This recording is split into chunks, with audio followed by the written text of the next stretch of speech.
산상수훈책 60페이지. 지난 시간에는 심령이 가난한 자는 복이 있나니 천국이 저희 것이며 애통하는 자는 복이 있나니 저희가 위로를 받을 것이며까지 했어요. 오늘 마태복음 5장 5절부터 이제 갑니다. 온유한 자는 복이 있나니 저희가 땅을 기업으로 받을 것이며. 자, 한번 읽고 넘어갑니다. 교대로 쭉 넘어갑니다. 온유한 자에 대한 원적 의미. 세 번째 복을 받은 자인 온유한 자라고 하신 온유는 온화하고 부드러움을 표현하는 헬라어 오이 페라에이스로서 유순하고 점잖으며 거만하지 않음을 뜻하는 겸손과 비슷한 개념을 가집니다. 온유나 겸손이나 비슷하지만 조금 삶에서 약간적인 차이가 있다 하는 뜻입니다. 그러나 겸손이 단순히 자기를 낮추는 것에 비해 온유는 다른 사람이 자신에 대하여 어떤 행동을 취할 때 그 사람에 대처하는 어떠한 태도를 의미합니다. 이웃과의 관계에서 그 사람에 대하는 태도라는 거죠. 즉 온유란 성격이 온화하고 공손함을 뜻하는 유순을 말하는 것으로서 받은 것에 비하여 부드러우며 허세를 부리지 않을 뿐만 아니라 고난을 당하신 예수님과 같이 자기에 대한 악인에 대해 어진 마음으로 도살장으로 끌려가시기까지 길이 참아 양순함을 가르칩니다. 다시 말해 온유는 자신의 허세나 의의를 내세우지 않고 그 사람에게 대해 악으로 갚기보다는 하나님의 손에 모든 것을 맡기고 기꺼이 인내하는 사람을 가리킵니다. 그런 의미에서 온유의 원래의 성경적 의미는 대인관계를 포함하지만 또한 하나님에 대한 인간의 태도로서 하나님에 대해 거슬림 없이 거의 기뻐하는 것을 하는 것을 말합니다. 그러므로 본문에서 온유한 자는 다른 사람에 대해 선의를 행하고 대주제이신 하나님의 섭리를 인정하고 수용하는 사람을 의미합니다. 그런 의미에서 보면 예수님의 온유와 겸손을 배우는 것으로 표현할 수 있습니다. 그 밑에 한번 읽어보십니다. 예수님께서는 수고하고 무거운 짐진 자들아 다 내게로 오라 내가 너희를 쉬게 하리라. 나는 마음이 온유하고 겸손하니 나의 멍에를 메고 내게 배우라. 그러면 너희 마음이 쉼을 얻으리니 이는 내 멍에는 쉽고 내 짐은 가벼움이라 하시니라. 말씀하신 것입니다. 이는 아무 죄도 없으신 예수님께서 하나님 아버지의 뜻을 이루시기 위해 우리의 질고와 죄악을 담당하시고자 끌려가서 매를 맞으시며 십자가에 달려 죽기까지 하실 때의 온유하심과 같은 것을 말합니다. 이렇게 온유하신 주님에 대해 예언한 이사야서에 그는 멸시를 받아서 사람에게 실어버린 바 되었으며 간고를 많이 겪었으며 질고를 아는 자라 마치 사람들에게 얼굴을 가리우고 보지 않음을 받은 자 같아서 멸시를 당하였고 우리도 그를 귀히 여기지 아니하였도다. 그가 곤욕을 당하여 괴로울 때에도 그 입을 열지 아니하였음이여 마치 도수장으로 끌려가는 어린 양과 털 깎는 자 앞에 잠잠한 양같이 그의 입을 열지 아니하였도다 라고 한 것과 같은 양순함을 말합니다. 예, 온유란 내용을 그렇게 좀 표현했습니다. 이 온유가 어떤 이렇게 표현하기가 참 까다로운 용어 같아요. 그것이 이제 예수님께서 나는 온유하고 겸손하니 내게 와서 내 멍에를 메고 내게 배우라. 그럼 너희가 마음이 쉼을 얻으리라 했던 그 온유와 겸손. 곧 하나님 앞에서 하나님의 말씀 앞에서 양같이 순한 양순하다 그랬죠. 그러니까 대적하거나 대항하지 아니하고 아멘 하고 따라가는 모습.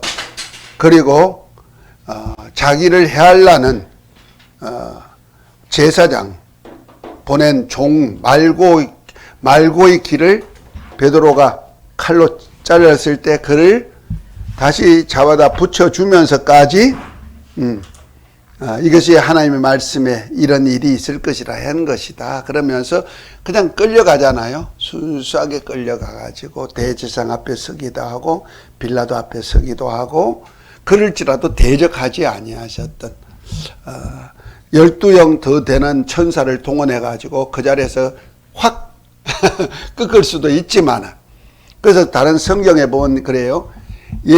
로마 병정들이 잡으려 할 때 누굴 찾느냐 하니까 예수라 하니까 네로라 하니까 거기 사람들이 어떻게 됐더라? 엎어졌다 그랬잖아요. 그 말 한마디에 막 사람들이 엎어질 정도로 두려움의 대상이 되기도 했던 그러니까 실제로 12영 더 되는 천사 한 영이면 여리고성도 무너뜨렸는데 그 한 천사 하나가 여리고성 무너뜨렸잖아. 군대 장관 그러죠. 그런데 12영 그 한 영이 약 군대로 말하면 6,000명 정도랍니다. 로마 군병 6,000명. 그러면 12영이면 얼마요? 어마어마한 천사를 동원하여 한다면은 왜 그들을 멸하지 못하게 했어요?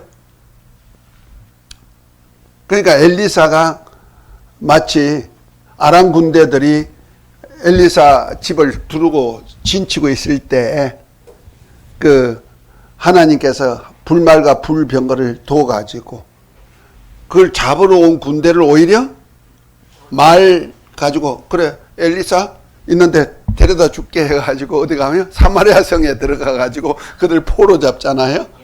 그러니까 얼마든지 불말과 불병어로 그들을 물리칠 수가 있지만 그들로 끌고 가가지고 잘 대접해 주라고 잘 대접해 가지고 어떻게 주라 돌려보내라고 그리고 난 다음에 다시는 이제 침략하러 오지 않잖아요.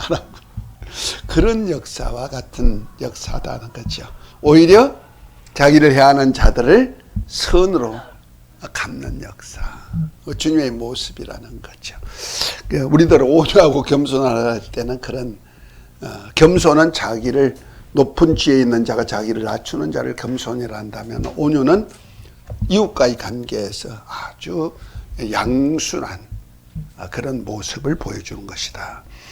두 번째, 온유한 자의 삶의 교훈입니다. 특히 온유는 성령의 열매로서 목자들과 교회의 덕목으로서 신약 성경에서 여러 사도의 교훈한 것을 봅니다. 그리고 구약 성경에서 하나님께서 택하셔서 그 백성들을 출애굽 시켜 약속의 땅 앞에까지 인도하시는 사역을 하게 하신 모세에 대해 말씀하시기를 이 사람 모세는 온유함이 지면의 모든 사람보다 승하더라 했습니다. 또한 예수님께서는 그의 부르심에 모든 것을 버리고 나온 자들에게 심령이 가난한 자에게 천국이 임할 복을 주셨고 애통하는 자에게 의로를 받을 복을 주셨고 온유한 자에게 하나님의 나라를 기업으로 받을 복을 주실 것을 말씀하셨습니다.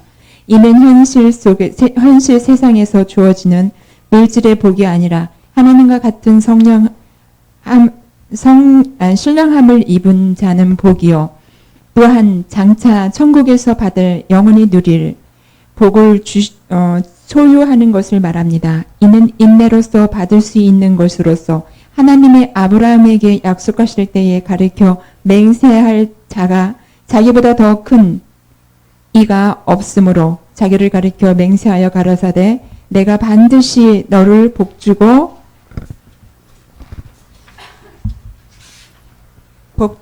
너를 번성케 하고 번성케 하리라 하셨더니 저가 이같이 오래 참아 약속을 받았느니라 한 것과 같이 인내로서 온유하고 겸손한 자가 받을 수 있는 복입니다.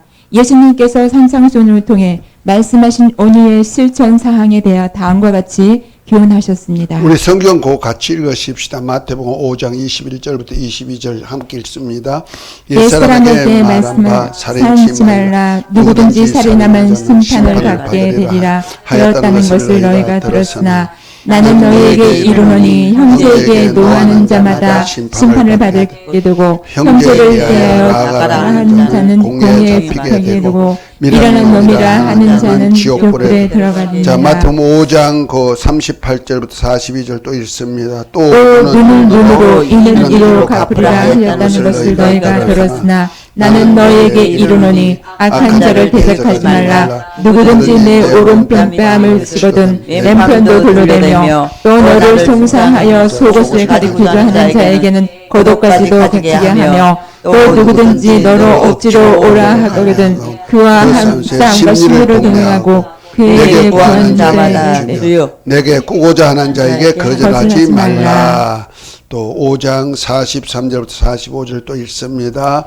또 내 이웃 사랑하고 내 원수를 미워하라 하였다는 것을 너희가 들었으나 나는 너희에게 이르노니 너희 원수를 사랑하며 너를 비박하는 자를 위하여 기도하라. 이같이 한즉 하늘에 계신 너희 아버지의 아들이 되리니 이는 하나님의 그를 악인과 선인에게 비추게 하시며 비를 의로운 자와 불의한 자에게 내리우시니라. 아멘. 그 온유한 모습을 예수님께서 산상수훈 5장 21절부터 22절, 38절부터 42절, 43절부터 45절의 내용 속에 온유한 모습이 바로 여기에 이렇게 살아야 된다 알려주는 얘기죠. 그 산상수훈은 팔복을 팔복을 얘기하면서 팔복 중심으로 생활을 가르치는 얘기다 이렇게 보면 되는 거예요. 그러니까 온유하게 살려면 여기 아까 성경 기록한 이 세 가지 모습이 있어야 된다 하는 겁니다. 자, 온유한 자가 받을 복에 대한 얘기를 한번 읽어 보십시다.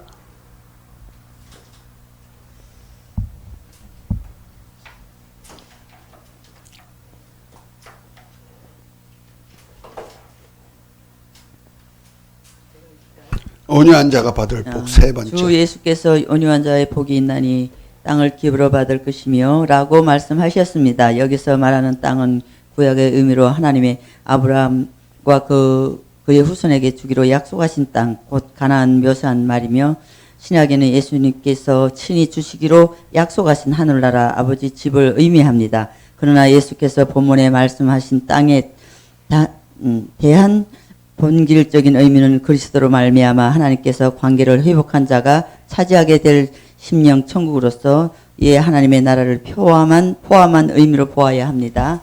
다시 말해 온유한 자는 현세와 내세에 있는 하나님의 나라를 소유한 복을 받았다고 말씀하신 것입니다.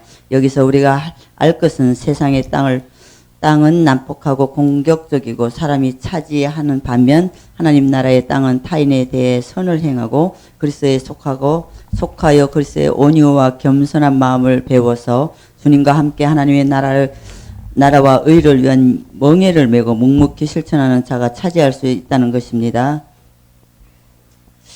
그래서 온유한 자가 받을 복에 대한 야고보 사도는 너희가 하나님의 우리 속에 거하게 하신 성령에 시기하시기를 사모한다 하신 말씀을 헛된 줄로 생각하느뇨. 그러나 더욱 큰 은혜를 주시나니 그러므로 일러스되 하나님이 교만한 자를 물리치시고 겸손한 자에게 은혜를 주시느니라 했습니다. 이와 같이 온유한 자는 영적인 면에서 풍성한 은혜를 입는 동기가 됩니다. 예, 수고하셨습니다. 다시 말해서 하나님께서 그 온유한 자는 무슨 복을 받는다? 땅을 기업으로 받는데 구약으로 말하면은 모세같이 온유한 자는 가나안 땅을 기업으로 받는다는 얘기와 똑같은 얘기고, 지금으로 말하면은 예수님을 말하면은 온유한 자는 천국을 기업으로 받는다 하는 얘기고, 실제로 또 그와 함께 지금 우리에게는 온유하면 심령 천국을 이루어 갈 수 있다. 심령의 천국이 이루어질 수도 있다 하는 거죠. 우리가 남과 싸우고 나면요, 심령이 굉장히 괴로워요. 악하게 하고 막 대적하고 하면 왜 이랬을까? 이렇게 못나냐? 괴로워. 그런데 꼭 져주듯이 막 그냥 조용하게 넘어가 버리면은 이겼구나. 와, 그 순간은 바보 같고 미련스럽고 내가 왜 이러지? 이것도 왜 당하지? 그러면 나중에 보면 진짜 평안을 얻는단 말이야. 심령 천국이 온단 말이야. 그러니까 벌써 천국 임한 자는 그만큼 너그럽다, 부드럽다 표현이 될 수 있는 거죠. 우리가 개척을 해본 사람은 알 거예요.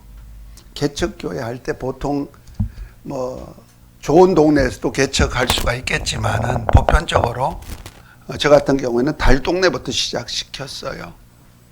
그 달동네 성도들하고 좀 부유한 촌의 성도들하고는 그 여유로움의 차이가 있어요. 그러니까 서울 사람의 신앙생활하고 인천 사람의 신앙생활이 다릅니다. 제가 서울에서 신앙생활을 하다가 여기 와서 해보니까 그래 알겠어요. 와.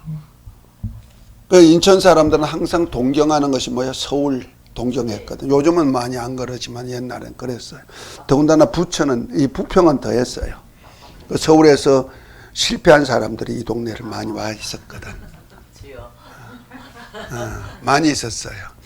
저쪽 동네는 아니야. 남구 동네는 아니야. 남구나 동구나 이런 데는 그 정착민들이야. 맞아요. 부평은 그래요. 부천은 그래도 조금 여유리 있는 사람들이고. 그래서 실패한 사람들이 와가지고 항상 고향이 어디야? 서울. 그래서 여기 정착을 안 해요. 마음의 정착을 안 해. 그러다 보니까 이웃과 사귀지를 않는 거야. 그리고 경계를 얼마나 많이 하는지 몰라. 꼭 달동네. 여유가 없어. 그러다 보니까 뭐가 당하면은 악! 하고 나가는 거야. 맞아요. 그런데 여유 있는 동네 가면은 어지간한 건 뭐야? 넘어가. 그 운전해봐도 알 수가 있는 것이 여유롭지 못한 사람은 막 경쟁적이야. 욕을 해요? 남한테 양보? 없어요. 그런데 서울에 좀 강남 쪽 잘 사는 동네 가면요. 사람 지나가기도 전에 미리 서줘. 사람 다 지나가라는 거예요. 우리는 지나가자마자 돌아가는데 그 사람 지나가고도 한참 있다가 여기에서 오는 거야. 그런데 우리가 하나님이 심령이 가난한 자에게 천국을 줘버리잖아요. 이 땅에 어떤 욕심이 없으니까, 이 땅에 대한 어떤 욕심이 없어다 보니까 천국이 임하는 역사가 있고, 천국이 임하다 보니까 천국이 얼마나 넓어, 얼마나 부유해, 얼마나 만족해. 그러니까 여유 있게 대할 수가 있어. 그러니까 자동으로 온유가 따라오게 돼 있는 거야. 그러니까 우리가 예수님을 믿기 전에 막 불안하고 초조했을 때는 온유가 없거든요. 독선이고 또 대적자고 이랬던 것이 천국이 내게 임하고 주님이 함께하고 주님이 약속한 약속, 저 천국의 부유를 아는 사람들은요 자동으로 여유가 있을 수밖에 없어. 어지간히 일은 급히 안 해. 그리고 여유를 주죠. 이런 것들이 참 중요한 것 같습니다. 그래서 출애굽한 이스라엘 백성들을 지도한 모세는 온유가 모든 사람보다 성하다 그랬어요. 하나님이 온유하다고 인정한 거죠. 그래서 보세요. 민수기 12장에 보면은 그 모세가 구스 여자하고 결혼했어. 그랬더니 미리암이 아론이 막 대적하잖아요. 그래서 백성도 막 대적하고. 그런데 그때도 모세는 아무 소리도 안 해. 왜? 원래는 하나님의 율법에는 뭐라 했어요? 이방인과 결혼하지 말라고 했잖아. 그런데 모세는 구스 여자하고 결혼을 했어. 아내가 여럿이요. 왜 그랬을까? 정책적인 결혼이에요. 정략 결혼이라고 보면 되는 거예요. 다시 말해서 구스 여자는, 구스는 이방인이에요. 잡족이죠. 그 출애굽할 때 잡족들도 같이 나왔어요. 이방 잡족들도 같이 나왔단 말이야. 예? 예. 그러니까 이스라엘하고 융화가 안 되는 거예요. 그러면 융화시키는 방법이 뭐냐? 결혼이라는 거예요. 이건 정략 결혼이죠. 그 모세는 그들이 국률함을 하나님의 백성으로 나왔는데 이스라엘과 날마다 티각태각 하니까 어떻게 해요? 정책적으로 결혼한 거예요. 깊은 뜻이 있죠. 그 하나님이 그런 것을 마음을 아니까 이방인 우리도 우리 주님의 나라에 끓이듯이 하나님은 이방인도 버리지 아니하신다는 얘기거든요. 그래서 온유가 성했다는 얘기가 바로 그런 얘기죠. 그런데 그 온유가 성한 그 모세도 한 가지 큰 실수를 했죠. 어디? 무리바 물가에서. 그 무리바 물의 사건이 2번 나와요.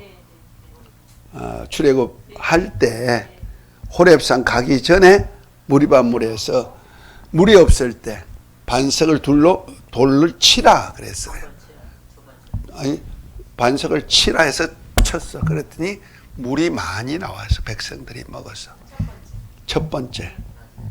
2번째 무리바 물에 가가지고는 반석으로 물을 내라. 명하라 그랬어. 근데 백성들이 땅이 나쁘니 뭐냐 하면서 맨날 그냥 투덜거리고 모세와 아론을 대적하고 이제는 돌로 치려고까지 하니까 성질이 나버리는 거야. 그래가지고 뭐라 합니까? 우리가 너희를 위해서 물을 내랴! 모세와 아론이 하는 소리가 우리가 했어. 우리가. 그리고 지팡이로 돌을 2번 쳤어. 그 성경이 보면 뭐라 하냐면은 믿음이 없었다. 믿음이란 뜻이 뭔지 아십니까? 하라는 대로 하는 것이 믿음이야. 돌을 쳐라 했을 때 쳤으면 믿음이 있는 거고, 그냥 가르쳐서 내라 하면 그대로 해야 되는데 어떻게 했어요? 더 갖다 쳐버렸지. 옛날에 쳤으니 나왔으니 또 쳐면 날 거다. 그 생각으로 한 거예요. 그런데 착각이라는 거죠. 그 또 하나는 우리가라는 하나님의 영광을 가로채버린 거예요. 이 2가지 때문에 약속의 땅을 못 들어가고, 저거 약속의 땅이야 봐봐봐 눈이 밝지. 눈을 밝혀가지고 그 광활한 땅을 보여주고는 너는 여기서 죽어. 그래서 결국 가서는 가나안 땅을 못 들어가고 말하지. 무리바물에서. 그때 외에는 백성들에게 온유와 겸손한 자가 됐다. 그래서 지상에서 가장 온유한 겸손한 자가 바로 모세였는데, 우리 하나님께서 모세 같은 선지자를 하나 세우려 하더니 그분이 바로 예수 그리스도. 그래서 그분은 온유하고 겸손한 분인 것을 보여주는데, 이제 세상 죄를 지고 가고 우리를 저 영국 천국까지 인도하기 위해서 구스 여자보다 더한 우리까지 이끌어서, 하나님과 원수가 된 우리까지 이끌어가지고 천국까지 가기 원하시는 거예요. 그래서 어린 양같이 도수장으로 끌려가서 십자가에 달려 죽으시는 까지 참참하셨던 것이 바로 온유를 보여준 것이다 하는 얘기입니다. 아멘. 시간이 너무 걸리지 않나요? 자, 63페이지 또한 그 밑에 한번 읽으십시다. 다른 분 읽으세요. 뒤에 마이크 있으신데. 또한 그 이웃은 하나님을 사랑하고 이웃을 영혼을 사랑하는 사람의 사랑의 표현입니다. 이는 성령의 열매에 의인 것으로서 양선이나 온유라는 경건은 금생과 내세에 약속이 있는 것으로 말하고 있습니다. 아무 죄도 없으신 예수께서 조롱을 받고 모욕을 당하실 때에 취하신 온유함은 영적으로는 하나님의 의를 이루게 하실 뿐만 아니라 세상에서도 예수님을 주라 그리스도로 믿고 목숨과 헌신을 아끼지 않는 하나님의 나라 동력자를 얻는 길을 열어두신 것입니다. 그래서 온유한 자는 난폭하고 교만한 사람에 비하면 건강과 부와 위안과 안전을 촉진하여 평안한 생을 가질 수 있는 것을 경험하게 됩니다. 그러므로 온유는 하늘 위의 모든 복과 땅 아래 모든 복을 받을 수 있는 것이 됩니다. 온유한 자는 받을 복의 긍정적인 목적과 하나님께서 그의 뜻대로 나라를 세우고자 아들을 후사로 삼으신 예수 그리스도와 같은 모습으로 살다가 하늘에 속한 신령한 나라를 유업을 하는 것입니다. 이를 위해 예수께서는 근본 하나님의 본체이시나 종의 형상을 입고 죽기까지 순종함으로써 신앙의 주가 되셨고 우리도 그와 같이 마음을 가질 것을 말하고 있습니다. 이를 위해 할 일은 약속이 다음과 같습니다. 예. 자, 다음 분도 읽어. 첫 번째. 1. 그리스도의 마음을 가져야 합니다. 인자로 성육신하신 예수님은 온유하십니다. 하나님의 아들 예수님은 태초에 아버지와 함께 영화를 얻으신 하나님이요 그를 위해 만물을 창조하신 조물주십니다. 그러나 아버지의 뜻을 이루시기 위하여 인자로 성육신 하실 때에는 자신의 하나님의 신분을 비우고 종의 형상을 입고 사람으로 오셨고 아버지의 뜻을 온전히 이루시기 위해 아버지의 말씀에 죽기까지 순종하셨습니다. 이는 그로 말미암아 모든 사람을 위해 죽음을 맛보시고 많은 아들들을 이끌어 영광에 들어가고자 하신 뜻을 이루시고자 한 것입니다. 이를 위해 예수님께서 온유하고 겸손하셨으니 이는 이사야 선지자의 예언과 같이 우리의 죄악을 담당하시고자 도살장으로 끌려가는 양같이 고난 중에 잠잠하셨기 때문입니다. 그런 의미에서의 온유란 성격이 온화하고 유순함을 말하는 것으로서 가진 권위에 비해 부드러우며 허세를 부리지 않는 것을 말합니다. 이는 예수님께서 아버지의 뜻을 이루시기 위해 12영 더 되는 천사를 동원치 않고 그를 거역한 자에게 끌려가는 양순함을 표현한 말씀입니다. 예, 이해가 됐습니까? 온유란 뜻이. 자, 두 번째. 하나님은 온유한 자로 땅을 기업으로 받는 복을 주십니다. 주님께서 온유한 자는 복이 있나니 땅을 기업으로 받을 것이며 라고 말씀하셨습니다. 이 땅은 구약의 아브라함과 그의 후손에게 주시기로 약속하신 가나안 땅을 묘사하나 신약에는 예수님께서 친히 주시기로 약속하신 아버지 집인 하늘나라인 천국을 유업하는 것을 말합니다. 이 천국은 온유한 자가 하늘나라의 기업으로 받는다고 약속하신 것입니다. 세상의 땅은 난폭하고 공격적인 사람이 차지하는 반면 하늘나라는 그리스도께 속한 자로서 그리스도의 온유와 겸손한 마음으로 배워서 주님과 함께 하나님의 나라와 의에 의한 명예를 메고 묵묵히 순종하는 자가 차지하는 나라입니다. 이 온유는 하나님을 사랑하고 이웃의 영혼을 사랑하는 신앙의 표현입니다. 이는 하나님의 아들을 향하신 예수님의 교훈이며 성령의 열매로 나타났습니다. 이 온유라는 경건한 현세에는 하나님 나라와 내세에 있는 천국의 유업을 하는 약속의 복입니다. 예. 자, 갈라디아서를 한번 봅니다. 갈라디아서 5장.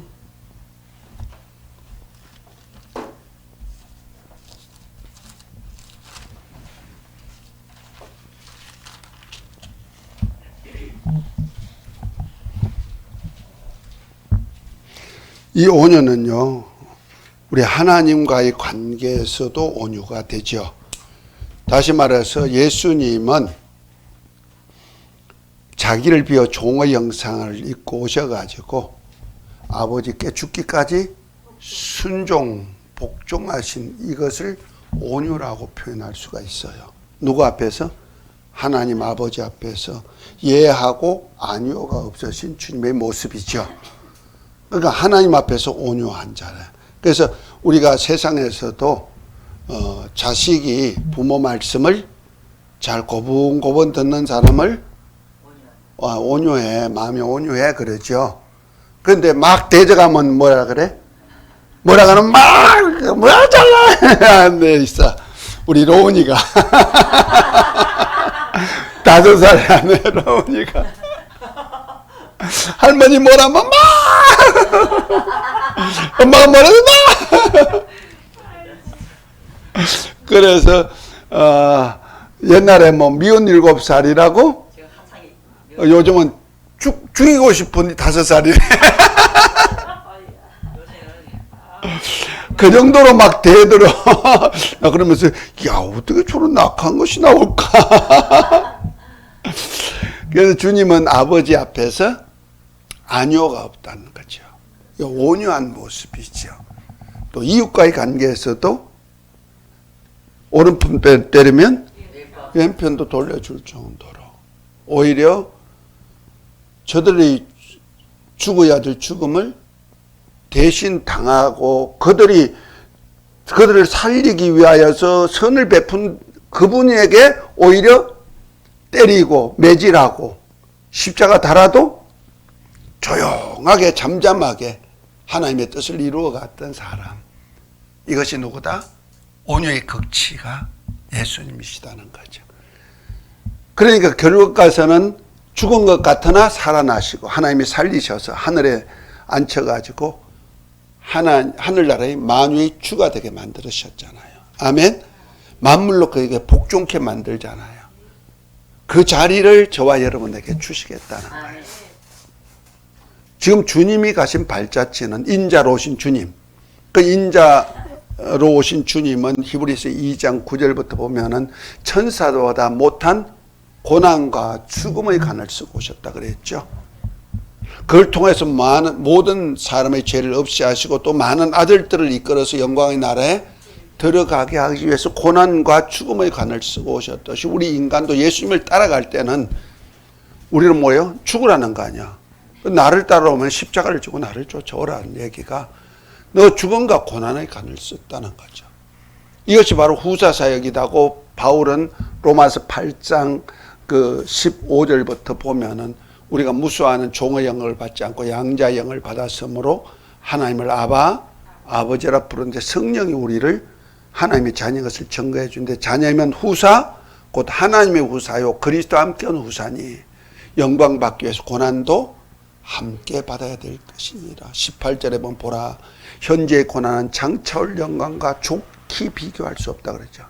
그러니까 지금 현재 후사로서 주님이 하나님의 나라를 상속받을 자로서 사역하듯이 우리도 또한 그리스도 안에서 똑같은 상속자가 되었으니까 우리가 이제 주님의 온유와 겸손처럼 아버지 말씀에는 예하고 이웃에 대해서는 양순한 모습, 온유한 모습을 보여주면은 어떤 것을 유업받는다?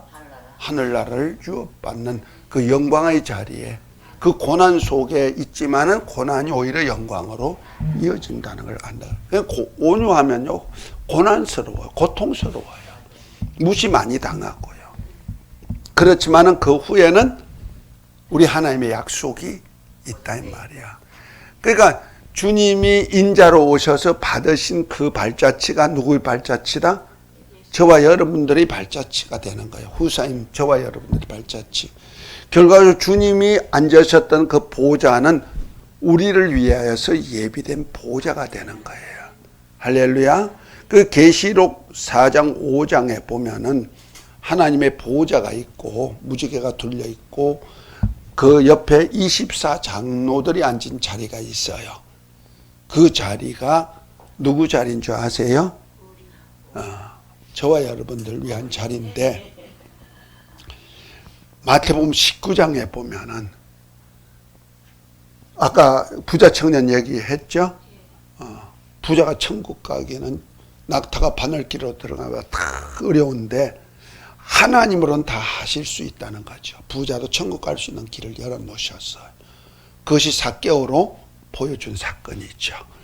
자, 그런데 그 후에 베드로가 있다가 주여 우리가 모든 것을 버리고 주를 쫓았나이다.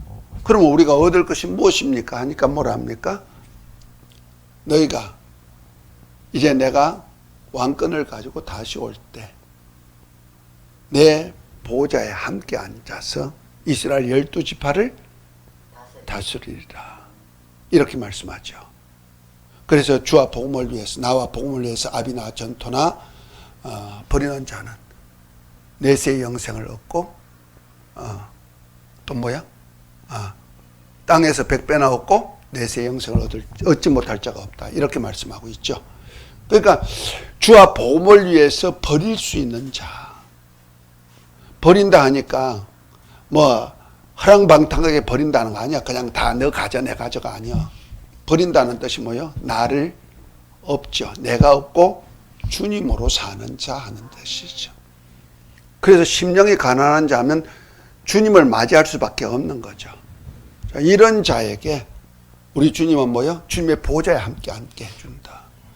그래서 예수 이름과 그의 계명대로 서로 사랑하는 자가 첫째 부활에 참여하는데 이들이 다 순교자들이란 말이요.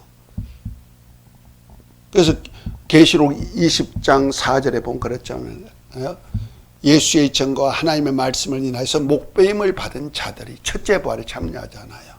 환난 시대에는 짐승표를 받지 아니하고 예수 이름과 이름의 증거와 서로 사랑하라는 계명을 지키는 자들이 휴거돼 가지고 첫째 부활에 참여하는데 이들이 바로 하늘나라를 유업받아서 주님의 보좌 옆에 앉을 자들이란 말이야. 그 좌우편에 앉을 자들이라 그랬죠. 그 요한과 야고보의 어머니가 예수님께 청탁 치맛바람 넣은 거 있죠. 주여 주의 나라가 임할 때 우리 아들 둘 있죠. 요한과 야고보 있지 않아요. 하나는 오른편에 하나는 왼편에 앉아서 그 좌우편에 앉을 24장로가 있어요. 그 자리가 바로 모든 것을 버리고 주를 쫓은 제자와 같은 사명을 한 사람들이다 생각하면 되는 거예요. 아멘.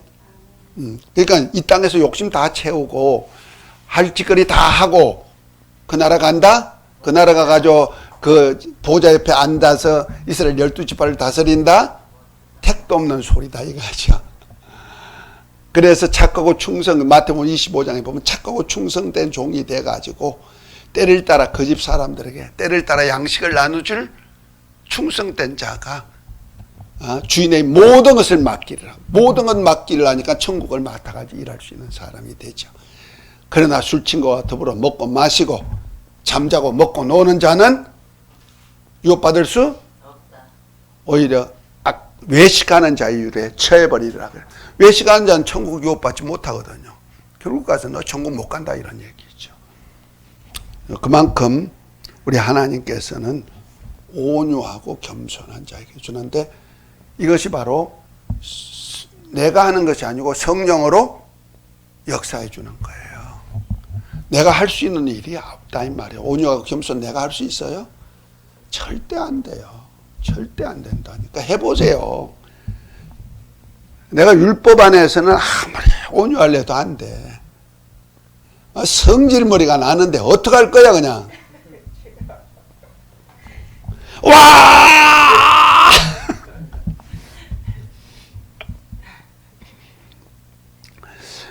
그런데 성령의 사람이 되면은 성령이 이끌어 가셔서 하게 하신다는 거죠. 자, 그래서 우리가 할 수 있는 일이 뭐냐? 그 갈라디아서 5장 14절부터 보면 이렇게 말합니다. 온 율법은 내 이웃 사랑하기를 내 몸같이 하라 하신 말씀을 이루었느니라. 만일 서로 물고 먹고 피차 멸망할까 조심하라. 그러니까 서로 막 싸움박질하고 물고 먹고 서로 욕심채라 하면 뭐예요? 멸망한단 말이야. 그러면서 16절에 내가 이러노니 너희는 성령을 쫓아 행하라. 그래야하면 육체의 욕심을 이루지 아니하리라. 육체의 소욕은 성령을 거스리고 성령의 소욕은 육체를 거스리라 하니 이 둘이 서로 대적함으로 너희 원하는 것을 하지 못하게 하려 함이니라. 너희가 만일 성령이 인도하는 바가 되면 율법 아래 있지 아니하리라. 육체의 일은 현잔이 곧 음행과 더러움과 호색과 우상 숭배와 술수와 원수 맺는 것과 분쟁과 시기와 분냉과 당 짓는 것과 불리함과 이단과 투기와 술 취함과 방탕함과 또한 이와 같은 것들이라. 전에 너희는 경계한 것 같이 경계하노니 이런 일을 하는 자들은 하나님의 나라를 유업으로 받지 못할 것이요 그랬죠. 그러니까 온유한 자는 복이 나니 땅을 기업으로 받을 것이며 했는데 육체의 소욕을 따라서 사는 자는 천국 땅을 기업으로 받을 수 없다. 있다 없다? 없다. 그걸 알아야 돼요. 그 육체의 소욕을 따라 살면 분쟁할 수밖에 없고 다툴 수밖에 없다 이런 얘기예요. 그래서 생각을 바꾸라는 거죠. 심령이 바꿔져 버리면은 땅의 것을 비워버리면은 육체의 소욕이 나와 안 나와? 안 나오게 돼 있다. 그래서 생각이에요. 이건 생각. 심령이니까 생각에서부터 시작되잖아요. 그죠? 그래서 로마서 8장 5절부터 보면은 영을 쫓는 자는 영의 일을, 육을 쫓는 자는 육의 일을 생각하나니 하면서 생각이에요. 육의 일을 생각하는 자는 하나님과 원수가 되고 하나님 법에 굴복지 아니하고 할 수도 없다 그랬죠. 그러니까 생각이에요. 내가 이제 육의 일을 비워버렸으면 육의 일을 생각지 말라는 얘기죠. 영의 일을 생각하고. 그러면 영의 일을 생각하면 누가 이끌어가요? 영의 역사를 이끌어 가시는 분은 성령이기 때문에 내 안에 계신 성령께서 이제 영의 일을 이루기 위해서 진리 가운데로 이끌어 가죠. 이 진리가 뭐예요? 서로 사랑하라는 하나님의 말씀부터 시작되는 거죠. 자, 그러니까 뭐예요? 그래서 성령이 열매가 나타나는 거예요. 자, 갈라디아서 5장 22절부터 26절까지 한번 같이 읽으십시다. 자, 시작. 오직 성령의 열매는 사랑과 희락과 화평과 오래 참음과 자비와 양성과 충성과 온유와 절제니 이 같은 것들을 금지할 법이 없느니라. 예수 그리스도의 사람은 육체와 함께 그 정과 욕심을 십자가에 못 박았느니라. 만일 우리가 성령으로 살면 또한 성령으로 행할지니 헛된 영광을 구하여 서로 격동하고 서로 투기하지 말지니. 이 모든 것을 누가 열매 맺게 해준다? 내가 생각하고 그렇게 살아야 되지 하고 살라고 하면은 하나님이 온유하도록 만들어 주신다. 할렐루야. 그래서 온유가 성령의 열매 속에 들어있는 거예요. 9가지 열매 중에도 8번째 열매, 절제가 마지막이죠. 온유하다고만 하면 절제가 없으면 또 안 돼요. 절제는 아주 중요한 것입니다. 해야 되지 말아야 되지 할 것도. 온유만 맨날 해주면 맨날 얻어맞고만 말어. 맞을 때가 있고 대적할 때도 있어. 이것이 절제 속에서 나오는 거죠. 자, 어쨌든 자 마지막으로 봅니다. 책 65페이지 성도여 주님과 함께 멍에를 메고 온유를 배웁시다. 아브라함은 겸손함으로 번성하였고 모세는 온유한 지도자라고 하나님으로부터 인정을 받았습니다. 이 사람 모세는 온유함이 지면의 모든 사람보다 성하더라고까지 인정받았습니다. 우리가 배울 온유와 겸손은 하나님 아버지의 뜻을 온전히 이루신 예수 그리스도의 온유와 겸손입니다. 이러한 자에게 주시는 복은 하늘과 땅에서 기업으로 얻는 복입니다. 아멘. 하늘나라도 기업 주고 땅에서도 주님의 사역할 수 있는 기업이 뭐예요? 사역이죠. 생산할 수 있는 그런 사역을 준다는 거죠. 그래서 우리가 목회자, 지도자, 교회 지도자는요 온유가 절대적이에요. 온유하지 못하면은 그래서 성도들 뭐라 한다고 팍 해버리시요. 그것이 그 성도만 상처되는 거 아니에요. 다른 성도까지 여파가 다 가버려요. 교회가 아주 쑥대밭 돼버리고 마는 겁니다. 우리가 그 집사님 한 분이 교회에서 뭐 나쁜 짓 하든지 성도들에게 어떤 악한 것이 보였지만요. 한 5%가 시험 든대요. 그러나 권사나 장로님이 악한 일을 하면요. 한 30% 정도가 시험이 든대요. 근데 목사가 악한 일을 한다. 그러면은 거의 70-80%가 시험 단답니다. 그러면 교회가 쑥대밭 돼버리는 거예요. 그러니까 지도자들이 얼마나 중요한가. 그래서 구약에는요, 지도자가 범죄하면 송아지를 드렸다니까. 송아지. 지도자는. 백성은 뭐야? 비둘기 드려도 되고, 양 드려도 되고, 염소 드려도 돼요. 그만큼 지도자는 속지 않은 재물이 크다는 거죠. 왜? 그가 잘못되면 다른 사람에게 여파가 가기 때문에 그렇습니다. 어쨌든 우리가 목회에는 절대로 온유가 필요하고 주님이 목회 온유와 겸손을 배우십시다. 할렐루야. 결론은 그거예요. 주님 닮자 이거죠. 그런데 누가 담도록 한다? 성령께서 담게 만들어서 우리를 진리 가운데로, 주님 가운데로, 주님이 하셨던 일을 하게 하시는 겁니다. 승리하시기 바랍니다. 즐거운 식사 시간입니다. 할렐루야. 수고하셨습니다. 기도합니다. 주기도문하고 마칩니다. 하늘에 계신 우리 아버지여, 이름이 거룩히 여김을 받으시오며 나라의 맙시며 뜻이 하늘에서 이룬같이 땅에서도 이루어지이다. 오늘날 우리에게 일용할 양식을 주옵시고 우리가 우리에게 죄지한 자를 사하여 준 것 같이 우리 죄를 사하여 주옵시고 우리를 시험에 들게 하지 마옵시고 다만 하게 수고하옵소서. 나라와 근세와 영광이 아버지께 영원히 있사옵나이다. 아멘. 할렐루야. 수고 많이 하셨습니다. 아, 이거 언제 읽었나 이러면 주여, 그냥 읽고 넘어갈까요? 8복은 너무 중요해.